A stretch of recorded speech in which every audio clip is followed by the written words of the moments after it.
Welcome to Man Does Tech, where I solve the problems you didn't even know you had. You start by confirming the subtitle file and video are ready. Place them in the same folder so MX Player finds them automatically. Once done, make sure the subtitle file name matches the video file name exactly, because that direct match triggers auto-load. If you prefer manual control, open the video in MX Player now and use the three-dot menu to access subtitle options.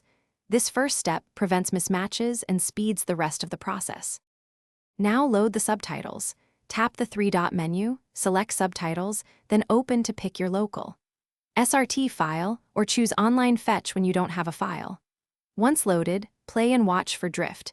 If text is early or late, use Subtitles' right arrow delay to nudge timing forward or back in milliseconds so lines match speech. Make small adjustments while listening, because precise timing yields comfortable reading without skipping words or overlapping dialogue. Finish by customizing display. Go to Subtitle right arrow text to set font size, color, and vertical position so captions don't obscure important visuals. If subtitles fail to load, convert the SRT encoding to UTF-8 or rename the file exactly to the video's name and reload. This fixes most recognition errors.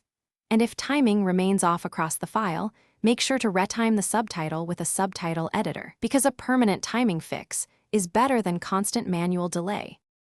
Thanks for watching. If you found this helpful, don't forget to like and subscribe.